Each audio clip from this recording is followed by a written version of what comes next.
ఐటీలో ఎంట్రీ కావాలా? Training software engineer గా అజా కోడింగ్ ట్యూటర్ లో 2 వీక్స్ ట్రయల్ పీరియడ్ లో వెంటనే చేరండి. ప్రస్తుతం నాతో పాటు ఉన్నారు. అందానికి అభినవానికి ఏదైనా కొత్త పేరు పెట్టాలంటే ఆమె పేరే పెట్టచ్చు అనమాట. She is none other then great actress Roopa Devi గారు.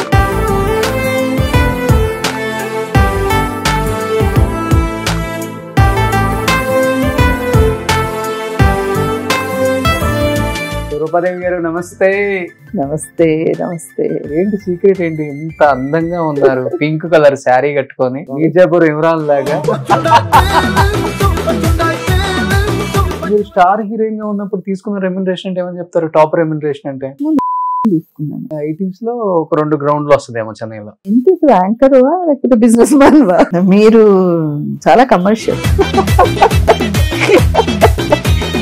నేను ఎందుకు సక్సెస్ అయ్యాడు రోషన్ అని కొంచెం చూసాను, నేను కూడా హోంవర్క్ చేశాను. హార్డ్ వర్క్ అనిపించింది. ఇప్పుడు ఆ టైంలో మీరు బిజీగా ఉండి తెలుగులో చేయలేకపోయారా, లేకపోతే తెలుగులో ఆఫర్స్ తక్కువ అయ్యి కన్నడ ఇండస్ట్రీకి వెళ్ళాల్సి వచ్చింది? అసలు అప్పుడు మంచి గ్లామరస్ హీరోయిన్స్ ఉన్న కాలం.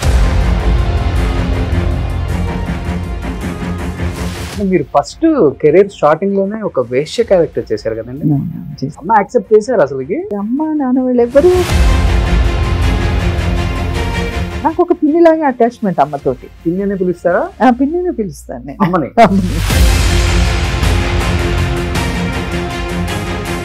కన్నడ రాజ్ కుమార్ గారు ఇద్దరి మీద కెమిస్ట్రీ చాలా బాగుంటుంది. ఎలా ఉండేది ఆయన? ఇంత మంచి వ్యక్తిని నక్సల్స్ ఎందుకు, మావోయిస్టులు ఆయన్ని కిడ్నాప్ చేసి ఆ టైంలో వీరప్పన్? పొలిటికల్ రీజన్స్ ఉన్నాయండి దాని వెనకాల. రూపాదేవి గారు కూడా సినిమాలు తీసి సీరియల్ తీసి ఆల్మోస్ట్ ఫైనాన్షియల్ గా చాలా వరకు పోగొట్టుకున్నారు. నిజమా అండి? అది చాలా వరకు పోకుండా ఇద్దరం ఆగిపోయాము. చివరి రోజుల్లో తినడానికి తిండి లేక, ఉండటానికి ఇల్లు లేక, హీనమైన స్థితిలో చనిపోయిన గొప్ప గొప్ప నటీనటులను కూడా చూసాం. మీరు దగ్గర నుంచి చూసారు కాబట్టి ఎవరిని చూసినప్పుడు చాలా పెయిన్ఫుల్ గా అనిపించింది? సావిత్రి గారిని నేను చూసాను అలాగా.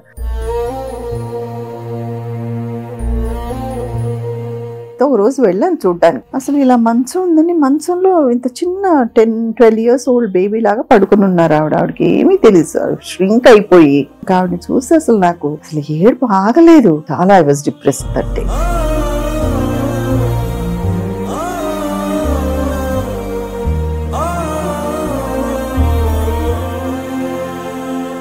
ఎక్కువ సేవా సమ ఇవి కూడా ఉన్నాయన్నారు. నేను చాలా మంది పిల్లల్ని చదివించి వాళ్ళందరూ బాగా సెటిల్ అయ్యారు. ఎంతమంది చదివించుంటారు? నేను 50.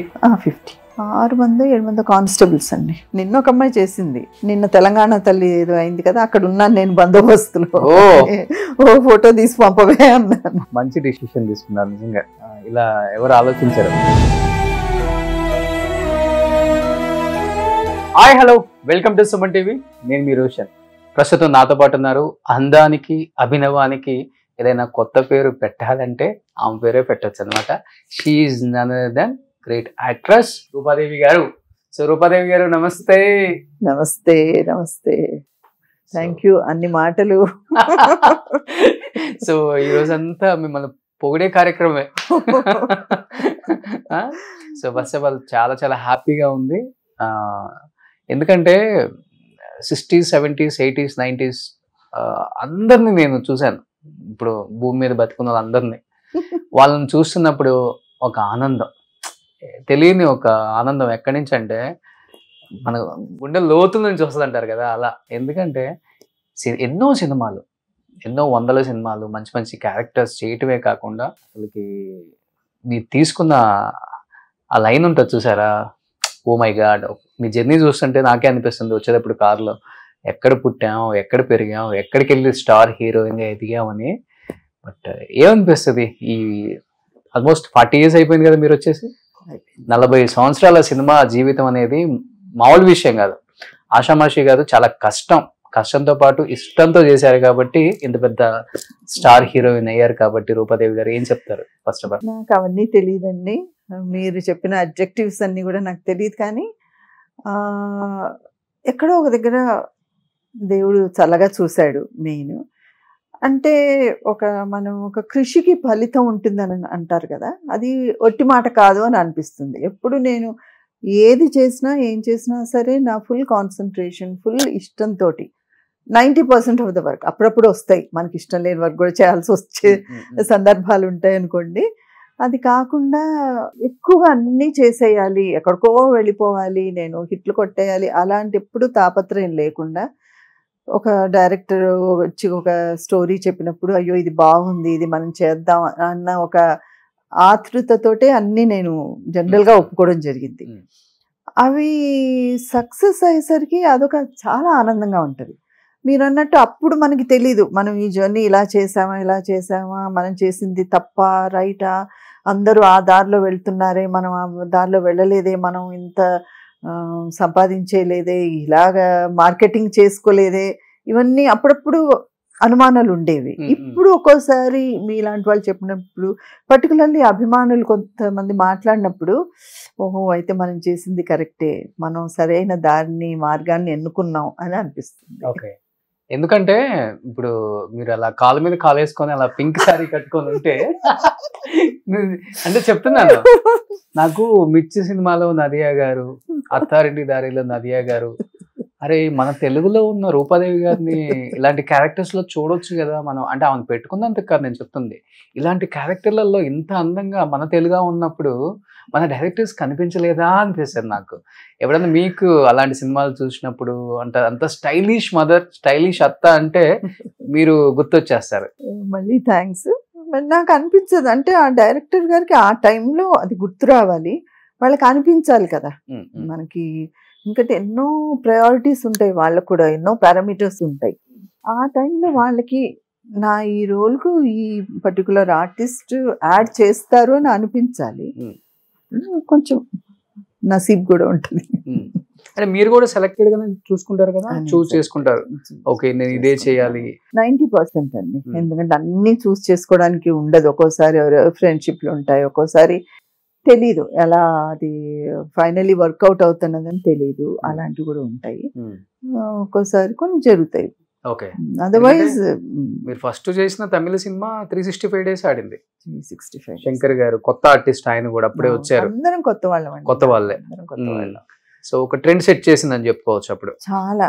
ఇప్పటికీ నాకు అసలు మొన్న మధ్య కూడా ఎవరో కలిసినప్పుడు అబ్బాయి తమిళ, ఇక్కడ తెలుగు అమ్మాయిని చేసుకొని ఇక్కడికి వచ్చాడనమాట. మాకు తెలుసు ఏదో పార్టీలో వెళ్తే ఇంకా సంతోషపడిపోయి నా పాటలన్నీ పాడేస్తుంటే నాకైతే అసలు అవునా, నాకు ఇంత పాపులారిటీ ఉండిందా అని ఇప్పుడు కూడా అనిపిస్తుంది. ఇన్నేళ్ల తర్వాత అబ్బాయి అసలు ఆ ఏజ్ లో మేబీ టీనేజర్ అయి ఉంటాడు. అది సూపర్ హిట్ సినిమా కాబట్టి, అది లవ్ స్టోరీ. సో అది కూడా చాలా పాటలు, అన్ని పాపులర్ పాటలు అనమాట. And it was a Nishi character for me, different character. అసలు చాలా హ్యాపీగా ఫీల్ అవ్వచ్చు, అరే నేను చేశాను ఆ క్యారెక్టర్, గర్వంగా చెప్పుకోవచ్చు అలాంటి క్యారెక్టర్. అసలు 365 డేస్ ఆడిన సినిమాలు ఎన్ని జనరేషన్స్ మారినా గుర్తుపెట్టుకోగలం. ఇప్పుడు టి రాజేంద్ర గారు ప్రేమ సాగరం తీశారు, తమిళ్లో పెద్ద హిట్, తెలుగులో పెద్ద హిట్ నల్లి గారు. ఇప్పటికీ ఆ సాంగ్స్ చూసినప్పుడు అమ్మో అనిపిస్తుంది. అట్లానే మీది కూడా అంతే. అవునండి. అందులో తమాషా ఏంటంటే అందులో 10-11 సాంగ్స్ ఉంటాయి, 9-10 సాంగ్స్ ఉంటాయి, ఒక 2 బ్యాక్గ్రౌండ్, అన్ని మేల్ వాయిస్ లోనే ఉంటాయి, ఫీమేల్ వాయిసే లేదు. అయినా అన్నిట్లో నేను పార్ట్ ఆఫ్ ఇది ఉంటాను. నన్ను చూసినప్పుడల్లా ఆ పాటలన్నీ పాడతారు జనం. తర్వాత ఫుల్ సినిమా ఇలా నిండుగా కప్పుకొని ఉంటాను, ఒక్క చెడ సింపుల్ మేకప్ నిండుగా కప్పుకొని ఉంటాను అనమాట. నో ఎక్స్పోజర్, నో ఇది, చాలా తక్కువ డైలాగ్స్. అలాంటి అంటే స్టోరీ వాల్యూ, స్టోరీలో ఉన్న బలం, ఒక్కొక్క క్యారెక్టరైజేషన్ వాళ్ళు తీసుకొచ్చిన తీరు. నాకు అంటే నా స్వతహాగా అనిపించేది, అంటే నేను డైరెక్షన్ గురించి మాట్లాడడం అని కాదు, ఎప్పుడు సినిమాలో 1-2 క్యారెక్టర్స్, హీరో హీరోయినే బాగుంటే సినిమా ఆడుతుందని అనుకోకూడదు మనం. మిగతా ఇంకొక కొన్ని బలమైన క్యారెక్టర్స్, బలమైన సన్నివేశాలు కూడా ఉండాలనిపిస్తుంది. అలాంటివి ప్రతి ఒక్కొక్క క్యారెక్టర్, అంటే ఇది కాలేజ్ గోయింగ్ స్టూడెంట్స్ అన్నమాట స్టోరీ. అలా 4-5 క్యారెక్టర్ అలా లేస్తాయి అనమాట. అదైన తర్వాత అలాగే ఒక కామెడీ, ఒక అబ్బాయి పెద్ద ఫేమస్ అయిపోయాడు, ఇంకొక అబ్బాయి హీరో అయిపోయాడు, ఇంకొక అబ్బాయి విలన్ అయిపోయాడు. అఫ్ కోర్స్ నా ఫ్రెండ్ క్యారెక్టర్ చేసిన ఉషాని రాజేంద్ర గారు పెళ్లి చేసేసుకున్నారు అనుకోండి, అందుకని ఆవిడ చేయలేదు. సో ఆవిడ క్యారెక్టర్ చాలా బాగుంది. అలా అందరం అన్ని క్యారెక్టర్స్ మంచి క్యారెక్టర్స్ ఉన్నాయి ఆ సినిమాలో. అంటే ఇప్పుడు ఆ టైంలో మీరు బిజీగా ఉండి తెలుగులో చేయలేకపోయారా, లేకపోతే తెలుగులో ఆఫర్స్ తక్కువ అయ్యి కన్నడ ఇండస్ట్రీకి వెళ్ళాల్సి వచ్చింది అసలు? రెండు అండి, రెండు. ఎలాగంటే అప్పుడు మంచి గ్లామరస్ హీరోయిన్స్ ఉన్న కాలం. శ్రీదేవి గారు అనుకోండి, జయప్రద గారు అనుకోండి, జయసుధ గారు అనుకోండి, అంత గ్లామరస్ గా నేను ఉండేదాన్ని కాదు. నా క్యారెక్టర్స్ కూడా అలా ప్రొజెక్ట్ అయ్యేవి కాదు. సో నాకు తెలుగులో చాలా తక్కువ ఆఫర్స్ వచ్చింది. సో నేను అప్పుడు ఇండస్ట్రీ ఎక్కువ చెన్నైలో కూడా ఉండేది. సో మలయాళము, కన్నడ, తమిళ్ అన్ని రకరకాలు చేసేసాను. So I was happy. నాకు తెలుగు రాలేదే అని కూడా నేను బాధపడలేదు. వచ్చినవేవో చేశాను. దాంట్లో పర్టికులర్లీ నన్ను ఎందుకో ఆర్ట్ ఫిల్మ్స్ వాళ్ళు ఎక్కువగా లైక్ చేసేవాళ్ళు. మేబీ ముందు నుంచి తక్కువ మేకప్ వేసుకోవడం, కొంచెం నార్మల్గా యాక్టింగ్ వైజ్ కూడా న్యాచురల్ ఉండడం అని తెలియదు నాకు. I really don't know the reason. Okay. తెలుగులో దాసి, రంగుల కళ లాంటి మంచి ఆర్ట్ ఫిల్మ్స్ లాంటివి అవన్నీ చేశాను. బట్ జయసుధ గారు ఎక్కడ గ్లామరస్ క్యారెక్టర్స్ చేయలేదు కదా, ఆ టైంలో తక్కువే కదా, Still ఎక్కువ she- చీర కట్టుకున్న క్యారెక్టర్స్ చేశారు. ఆయన కూడా she's in my eyes she's a beautiful girl and glamorous girl. అలాగంటే కొంచెం ఎక్కువ మాస్ టైప్ గానే ఉండేవి అప్పుడు ఫిలిమ్స్. మేబీ నేను ఫిట్ ఇన్ అవ్వలేదో ఏంటో తెలియదు. ఓకే. అంటే మీకు ఫస్ట్ నుంచి కొంచెం ఇష్టం లేదా అలాంటి క్యారెక్టర్స్? కొంచెం ఇష్టం కూడా లేదు. Okay. అంటే నాట్ వెరీ కంఫర్టబుల్. ఓకే. అయినా కొన్ని చేశాను, ఒకటో రెండు అలాంటి క్యారెక్టర్స్ కూడా చేశాను. కన్నడలో దాంట్లో చేశాను. బట్ కన్నడలో ఈ పాటలు, డాన్సులు అవన్నీ కూడా చేశాను. But at the same time రోల్లో సంథింగ్ ఉండేదన్నమాట. ఓకే. అలా మీరు ఫస్ట్ కెరీర్ స్టార్టింగ్ లోనే ఒక వేశ్య క్యారెక్టర్ చేశారు కదండి, చాలా మంచి పేరు వచ్చింది. చాలా మంచి పేరు వచ్చింది, చాలా మంచి పేరు వచ్చింది. బట్ స్టార్టింగ్ కెరీర్ లో భయం వేసిందా, అమ్మో ఇలాంటి తప్పకుండా. క్యారెక్టర్ అసలు ప్రతిరోజు ఏడుపు